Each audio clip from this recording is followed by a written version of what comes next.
एक गांव में एक किसान था। किसान एक दिन अपने अनाज की कोठी में काम कर रहा था। काम करते करते उसकी घड़ी कहीं खो गई। उसने कुछ देर तक अपनी घड़ी को ढूंढा, घड़ी नहीं मिली। मायूस हो गया, और मायूस होना सही भी था। उस घड़ी को किसान के पिताजी ने उपहार स्वरूप दी थी। उस घड़ी से किसान का काफी लगाव था। एक बार फिर अपनी घड़ी को ढूंढने की कोशिश करने लगा। अनाज की कोठी में बहुत देर ढूंढने के बाद भी घड़ी नहीं मिली। हताश होकर कोठी से बाहर आया। उसने देखा बाहर कुछ बच्चे खेल रहे हैं। उसके दिमाग में आइडिया चलने लगा। किसान ने सोचा, मैं अकेला अब तक ढूंढ रहा था, क्यों न इन बच्चों को भी घड़ी ढूंढने में लगा दूं।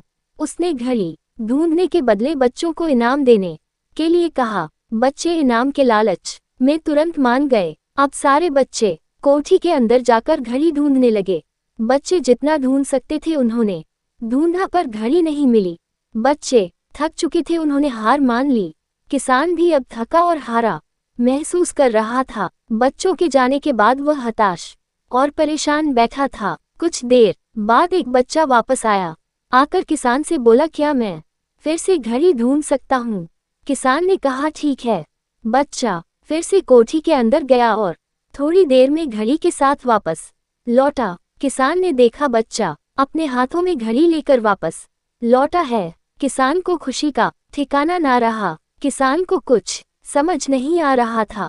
जिस घड़ी को उसने इतनी देर ढूंढा और इतने सारे बच्चों ने ढूंढा, उस समय वह घड़ी नहीं मिली, अब कैसे मिल गई? उसने बच्चे से पूछा, तुम्हें ये घड़ी कैसे मिली? बच्चे ने कहा, कोठी के अंदर जाकर वह एक जगह पर खड़ा हो गया और शांत वातावरण में घड़ी की टिक टिक सुनाई पड़ रही थी। मैंने घड़ी की टिक टिक की आवाज की दिशा में ढूंढना चालू किया और घड़ी मिल गई। किसान ने बच्चे को पुरस्कार दिया और हृदय से आभार व्यक्त किया। अब किसान खुश था, उसे उसकी घड़ी मिल चुकी थी।